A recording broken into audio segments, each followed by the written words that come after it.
ఈరోజు మనము ఒక్కసారి పని చేయండి, జీవితాంతం సంపాదించనే విషయం గురించి మాట్లాడుకుందాము. అది ఎలా చేయొచ్చు అనే దాని గురించి నేను స్టెప్ బై స్టెప్ చెప్తాను. ముందు నేను మీకు కొన్ని వెబ్‌సైట్స్ చూపిస్తాను చూడండి. నేను గూగుల్‌లో SBI IFSC code near Kukatpally Hyderabad అని చెప్పేసి సెర్చ్ చేస్తున్నాను. సెర్చ్ చేస్తే మనకు కొన్ని రిజల్ట్స్ కనిపిస్తున్నాయి గూగుల్‌లో. దాంట్లో ఇక్కడ మనకొక సైట్ కనిపిస్తుంది.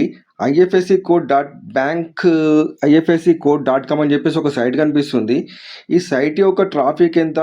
దాని అప్రాక్సిమేట్ ఇన్‌కమ్ ఎంత అని చెప్పి తెలుసుకోవడానికి మనం ట్రై చేద్దాము.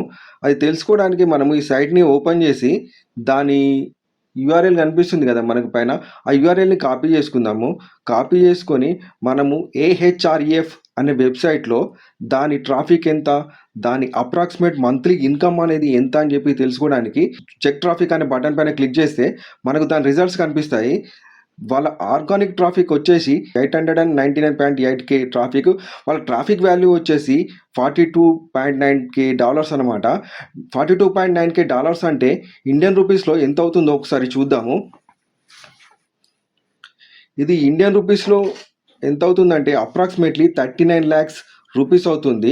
అంటే ఒక వెబ్‌సైట్‌తోని కేవలం ఐఎఫ్ఎస్‌సి బ్యాంక్ కోడ్స్‌ని మనకు ప్రొవైడ్ చేస్తూ వాళ్ళు 39 లాక్స్ రూపీస్ సంపాదిస్తున్నారనమాట. ఈ ఐఎఫ్ఎస్‌సి కోడ్ అనేది మనం మనీ ట్రాన్స్‌ఫర్ చేయడానికి యూజ్ చేస్తుంటాము. మీలో చాలామంది ఐఎఫ్ఎస్‌సి కోడ్ కోసం ఆన్‌లైన్‌లో సెర్చ్ చేసి ఉంటారు. అప్పుడు ఏదో ఒక సైట్‌లో వచ్చిన రిజల్ట్స్‌ని చూసుకొని మీరు మనీ ట్రాన్స్‌ఫర్ కోసం దాన్ని యూజ్ చేసి ఉంటారు కూడా. అయితే ఈ ఐఎఫ్ఎస్‌సి కోడ్‌ని మనం ఈజీగా చేయొచ్చు. దానికోసం మనం ఒక్క లైన్ కూడా కోడింగ్ రాయాల్సిన అవసరం లేదు. వర్డ్‌ప్రెస్‌లో మనము దీన్ని ఈజీగా ఒక్క లైన్ కూడా కోడింగ్ రాయకుండా దాన్ని క్రియేట్ చేయొచ్చనమాట. ఈ వెబ్‌సైట్ క్రియేట్ చేయడానికి మనకొక డొమైన్ కావాలి. ఒక హోస్టింగ్ కావాలి. డొమైన్ అంటే వెబ్‌సైట్ యొక్క నేము. హోస్టింగ్ అంటే మనము ఆ వెబ్‌సైట్ కోసం యూజ్ చేసే ఫైల్స్‌ని స్టోర్ చేసుకోవడానికి యూజ్ చేసే ప్లేస్ అనమాట. ఈ రెండిటిని మనకు ప్రొవైడ్ చేయడానికి చాలా కంపెనీస్ ఉంటాయి. GoDaddy dot com, BigRock dot in, Bluehost ఇంక ఇలాంటి చాలా కంపెనీస్ ఉంటాయి. నేనైతే హోస్టింగర్‌లో తీసుకున్నాను. నేను మీకు ఈరోజు హోస్టింగర్‌లో చూపిస్తాననమాట. ఇక్కడ హోస్టింగర్‌లో మనకు చాలా ప్లాన్స్ ఉంటాయి.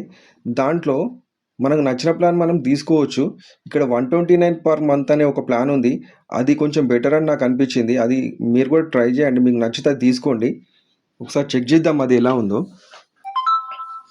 అది 48 మంత్స్‌కి వచ్చేసి మీకు 7,300 రూపీస్ అవుతుంది విత్ టాక్సెస్‌తోని. దాన్ని మనము 1 ఇయర్‌కి తీసుకుంటే సరిపోతది. 1 ఇయర్‌కి అది వచ్చి 2,817.84 రూపీస్ అవుతది. ఈ ప్లాన్ తీసుకుంటే మనము 3 వెబ్‌సైట్స్‌కి ఇది యూజ్ చేసుకోవచ్చు. ఇది తీసుకుంటే బెస్ట్ అనమాట. ప్లాన్ తీసుకోవడానికి జీమెయిల్‌తో రిజిస్ట్రేషన్ అయితే సరిపోతది.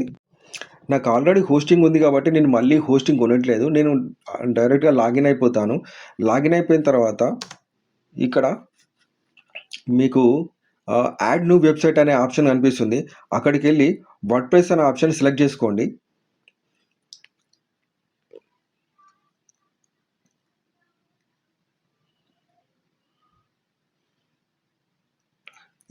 Create login details for your WordPress account అని చెప్పేసి కనిపిస్తుంది. ఇక్కడ మీ వర్డ్‌ప్రెస్ అడ్మిన్ ఈమెయిల్ వచ్చేసి మీరు ఏదైనా మీ ఇష్టం వచ్చింది పెట్టుకోవచ్చు.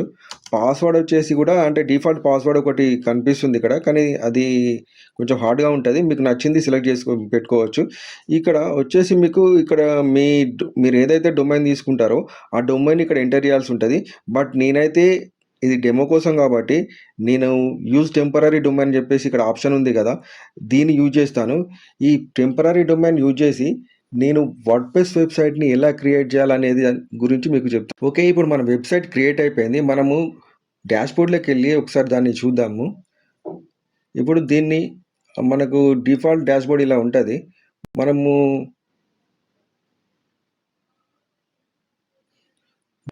ముందు దీని థీమ్ చేంజ్ చేద్దాము. అంటే దీని డిఫాల్ట్ థీమ్ అంత బాగుండదు. అందుకని మనం దీనికి ఒక కొత్త థీమ్ వేసుకుందాము. దానికోసం అపియరెన్స్ థీమ్స్ అని ఉంది కదా! అక్కడ క్లిక్ చేయండి. తర్వాత ఇక్కడ మనకు కొన్ని ఫ్రీ థీమ్స్ ఉంటాయి. ఆ థీమ్స్‌లో మనము ఆస్ట్రా అనే థీమ్‌ని సెలెక్ట్ చేసుకుందాము. ఇది ఫ్రీ ప్లస్ పెయిడ్ వెర్షన్ కూడా ఉంటది దీంట్లో. మనము ప్రస్తుతానికైతే ఫ్రీ వెర్షనే వాడదాము. దీన్ని సెలెక్ట్ చేసుకొని యాక్టివేట్ చేయండి. యాక్టివేట్ చేసిన తర్వాత మనకిలా కనిపిస్తుంది. తర్వాత ప్లగ్ఇన్స్ ఏరియాలోకి రండి. ప్లగ్ఇన్స్ అనేటివి చాలా ఇంపార్టెంట్ అనమాట. వర్డ్‌ప్రెస్ వెబ్‌సైట్‌కి ప్లగ్ఇన్స్ అనేటివి చాలా ఇంపార్టెంటు. ఆ ప్లగ్ఇన్స్‌తోనే మన వెబ్‌సైట్ మొత్తం రన్ అవుతదనమాట. మనము ఈ ఐఎఫ్ఎస్సి కోడ్ వెబ్సైట్ని చేయడానికి మనకు ఒక ప్లగ్ఇన్ అవసరం అవుతుంది. దాన్ని corelinecode.com అనే వెబ్సైట్ నుంచి పర్చేజ్ చేయాల్సి ఉంటుంది. ఆ ప్లగ్ఇన్ పేరు వచ్చేసి ఇక్కడ చూడండి డౌన్లోకి ఇక్కడ plugin IFSC bank directory pro అనే ఈ ప్లగ్ఇన్ని మనం ఇక్కడ నుంచి పర్చేజ్ చేయాలి. IFSC bank directory pro life time అనమాట. ఇది లైఫ్ టైం మనకి 1499 రూపీస్కి మనకు లైఫ్ టైం ఇది యూజ్ అవుతుంది అనమాట.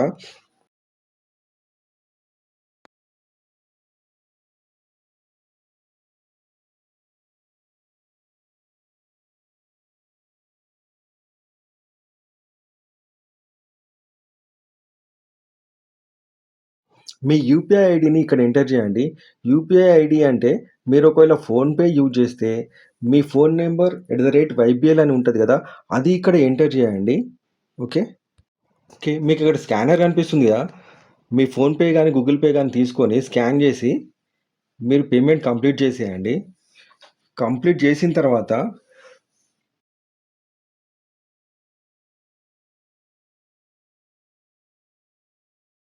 మీ పేమెంట్ కంప్లీట్ అయిపోయిన తర్వాత ప్రొసీడ్ టు నెక్స్ట్ అని ఉంది కదా, దానిపైన క్లిక్ చేయండి. క్లిక్ చేసిన తర్వాత పేమెంట్ ఇక్కడ enter 12 digit transaction UTR reference ID అని ఉంది కదా, మీరు పేమెంట్ చేసిన తర్వాత మీకు రిఫరెన్స్ ఐడి ఒకటి కనిపిస్తుంది 12 నెంబర్స్ది. ఆ నెంబర్ని ఇక్కడ ఎంటర్ చేయండి. ఎంటర్ చేసిన తర్వాత స్క్రీన్ షాట్ని ఇక్కడ అప్లోడ్ చేసేయండి. మీకు స్క్రీన్ షాట్ కనబడుతుంది, అక్కడ అప్లోడ్ చేసి నెక్స్ట్ కొట్టేసేయండి.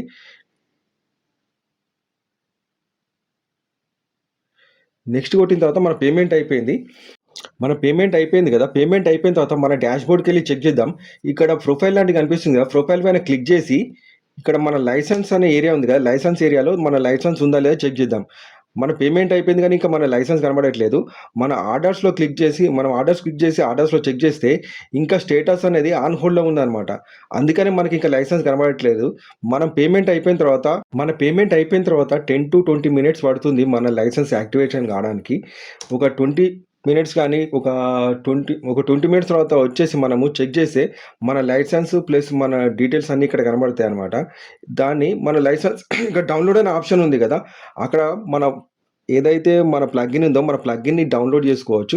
ప్లగ్ఇన్ని డౌన్లోడ్ చేసిన తర్వాత మళ్ళీ మన వెబ్సైట్కి వచ్చేసి ఆ ప్లగ్ఇన్ ఏరియాలో మనము డౌన్లోడ్ చేసుకున్న ప్లగ్ఇన్ని ఇక్కడ అప్లోడ్ చేయాలన్నమాట. ఇక్కడ అప్లోడ్ ప్లగ్ఇన్స్ అని ఉంది కదా, మీకు కనిపిస్తుంది కదా, అక్కడ అప్లోడ్ చేసి ఇన్స్టాల్ చేయాలి.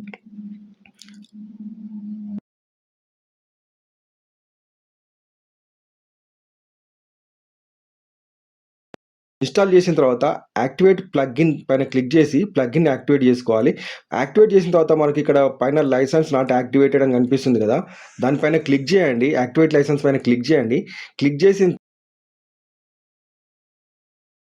తర్వాత మనకు ఇక్కడ లైసెన్స్కి ఎంటర్ చేయమని కనిపిస్తుంది కదా, అక్కడ మనం ఇంతకుముందు corelinecode.comలో పర్చేజ్ చేసిన లైసెన్స్ని ఇక్కడ మన లైసెన్స్కి ఎంటర్ చేసి దీన్ని యాక్టివేట్ చేయాల్సి ఉంటుంది. ఇక్కడ మనము ఐఎఫ్ఎస్సి కోడ్స్ యొక్క CVS ఫైల్ని అప్లోడ్ చేయాలి.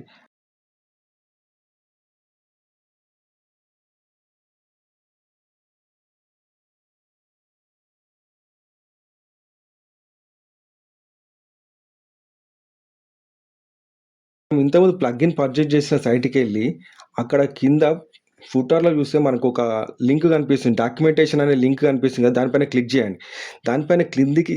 దానిపైన క్లిక్ చేసిన తర్వాత కింద మనకు డౌన్లోడ్ IFSC CSV ఫార్మాట్ అని కనిపిస్తుంది కదా, దానిపైన క్లిక్ చేస్తే డౌన్లోడ్ చేసుకున్న తర్వాత ఆ ఎక్సెల్ ఫార్మాట్ మనకు ఇలా ఉంటుంది. Bank name, IFSC, MICR, branch address, city, district ఇది ఉంది కదా, యాజ్ ఇట్ ఈస్గా ఇక్కడ ఎలా కనిపిస్తుందో అలాగే మీరు ఒక ఎక్సెల్ ఫైల్ని క్రియేట్ చేసుకోండి. RBI వెబ్సైట్ కానీ, SBI వెబ్సైట్ కానీ, ICICI బ్యాంక్ ఇలాంటి వెబ్సైట్లకు వెళ్ళేసి మీరు IFSC కోడ్స్ డాటా మొత్తం డౌన్లోడ్ చేసుకోండి. డౌన్లోడ్ చేసుకున్న తర్వాత అక్కడ నుంచి కాపీ చేసి జస్ట్ ఇక్కడ యాజ్ ఇట్ ఈస్గా పేస్ట్ చేయండి. బ్యాంక్ ఎక్కడైతే ఉందో బ్యాంక్ దగ్గర బ్యాంక్, IFSC కోడ్ దగ్గర IFSC కోడ్, ఇట్లా మొత్తం ఒకేసారి కాపీ పేస్ట్ చేసి ఒక ఫైల్ని రెడీ చేసుకోండి. మీ ఫైల్ రెడీ అయిపోయిన తర్వాత IFSC CSV ఇంపోర్ట్ అని ఇక్కడ ఉంది కదా, ఈ ఏరియాకి వచ్చేసి మీరు మీ ఫైల్ని ఇక్కడ అప్లోడ్ చేయండి. అప్లోడ్ చేసిన తర్వాత ఇంపోర్ట్ సిఎస్వి పైన క్లిక్ చేస్తే మీ ఇంపోర్ట్ సిఎస్వి సక్సెస్ఫుల్ అని కనిపిస్తుంది. అది కనిపించిందంటే మీ సైట్ రెడీ అయిపోయినట్టే. ఇప్పుడు మీరు ఒక పని చేయాలి. సెట్టింగ్స్లోకి వెళ్ళి పరమ్ లింక్ సెట్టింగ్స్ అని ఉంది కదా, దానిపైన క్లిక్ చేసి అది సేవ్ చేసుకోవాలి. ఒకసారి సేవ్ చేసి సేవ్ బటన్ క్లిక్ చేసి వదిలేసేయాలి అంతే. అది కంపల్సరీ చేయాలి, లేకపోతే సైట్ పనిచేయదనమాట.